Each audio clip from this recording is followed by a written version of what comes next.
शिक्षक महासंघ जिन्दाबाद। नमस्कार, म टङ्क कटुवाल, सरस्वती मावि दिक्तेलको गणित शिक्षक, नेपाल राष्ट्रिय शिक्षक सङ्गठन खोटाङको निवर्तमान अध्यक्ष। हाम्रो अहिले 9 दिनदेखि शिक्षक आन्दोलन भइरहेको छ। विद्यालय शिक्षा ऐन ल्याउनका लागि सरकारले ढिलाइ गरेकोले अघिल्लो वर्ष पनि आन्दोलन गर्नु पर्यो र अहिले 9 दिनदेखि यता हामी आन्दोलनमा छौँ। शिक्षा जस्तो संवेदनशील विषयलाई हामीले शिक्षकले पनि बुझिरहेका छैनौँ कि सरकारले पनि बुझिरहेको छैन भन्ने लागिरहेको छ। किनकि कसैको जीवनमा परिवर्तन ल्याउन, कसैको भविष्य निर्माण गर्ने कुरा शिक्षाले गर्दछ।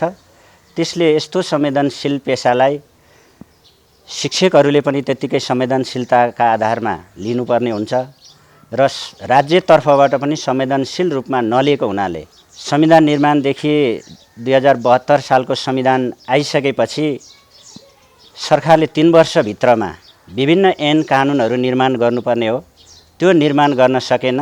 त्यसैले गर्दा शिक्षाको सही व्यवस्थापन गर्न सरकारले सकेन। त्यसले गर्दा अब सडकबाट नै हामीले शिक्षाको व्यवस्थापन गर्नुपर्छ र शिक्षकको पनि हकितका लागि लाग्नुपर्छ भनेर हामी आन्दोलनमा छौँ। आन्दोलनमा पटक पटक सरकारले चाहिँ 2 पटक जस्तो वार्तामा बोलाइसकेको छ। पहिलोचोटि सरकारले वार्तामा बोलाउँदाखेरि बोलाउने, सहमति हुने, त्यो सहमति कार्यान्वयन नहुने र धेरै शिक्षकहरूले दुःख पाइरहने भइरह्यो।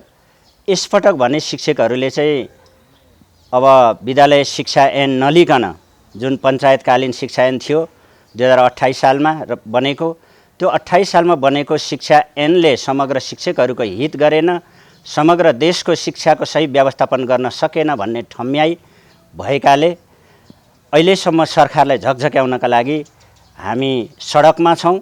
यो 1 महिना पनि जान सक्छ। शिक्षा ऐनको सरकारले अब ल्याउनका लागि 3वटा विकल्पहरू सरकारले हामीले दिएका छौँ। एउटा हिउँदे अधिवेशन सकिएको छ, त्यहाँ पास गरेर जानुपर्थ्यो, त्यो ल्याएन र शिक्षकहरू, तमाम नेपाली शिक्षकहरू आक्रोशित हुनुभएको छ।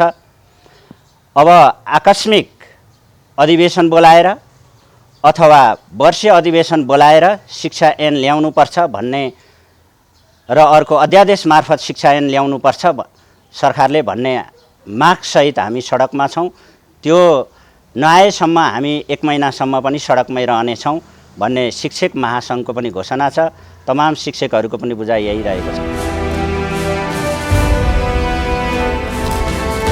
यसको समाधान गर्नका लागि त वार्तामा रहने भन्दा पनि अब शिक्षा ऐन कसरी अगाडि लिएर जाने, विद्यालय शिक्षा ऐनलाई कसरी ल्याउने भन्ने सन्दर्भमा हो।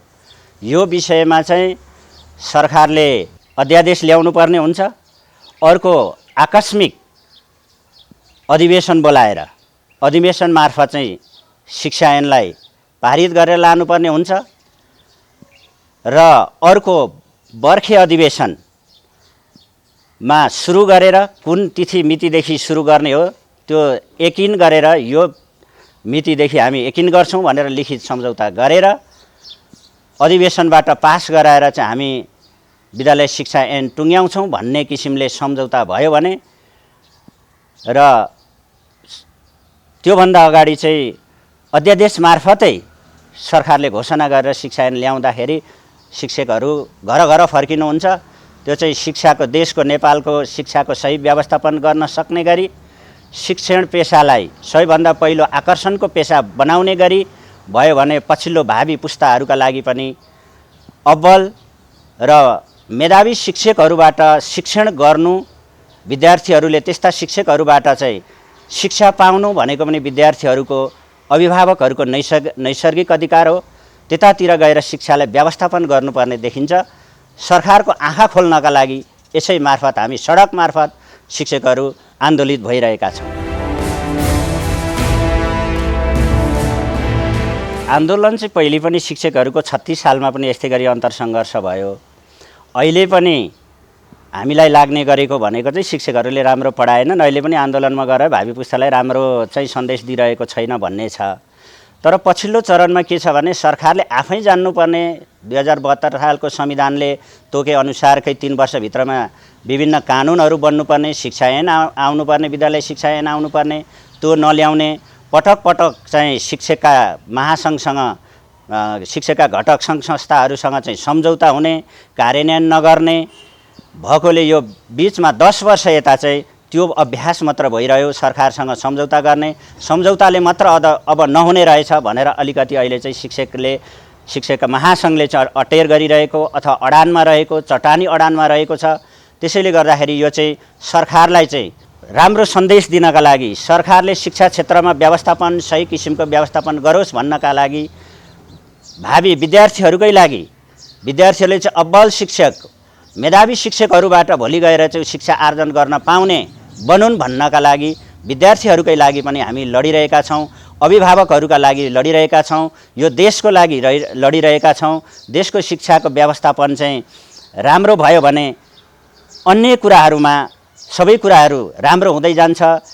व्यवस्थापन, शिक्षाको व्यवस्थापन राम्रो हुनु भनेको हरेक कुरामा परिवर्तन राम्रो हुँदै जानु, परिवर्तनले व्यवस्थापकीय पक्षलाई महत्त्वपूर्ण जोड दिन्छ। शिक्षा क्षेत्र नै देशको मेरुदण्ड हो, यसमा परिवर्तन भयो भने अरू विषयलाई पनि व्यवस्थित गर्न सकिन्छ भन्ने ठम्याइले अहिले शिक्षक महासङ्घले, शिक्षकहरूले पटक पटक वार्तामा बोलाए पनि अब वार्ताले मात्र निकास हुँदैन भनेर हामी अझै पनि गइरहेका छैनौँ, सडकमै छौँ। अघि भने जस्तै 3टा विषयहरूमा चाहिँ छलफल हुन्छ भने महासङ्घ वार्तामा जान तयार छ। शिक्षकहरू आन्दोलन स्थगित गरेर फेरि पठन पाठनमा लाग्ने, विद्यालयहरू सञ्चालन गर्ने पक्षमा छन्।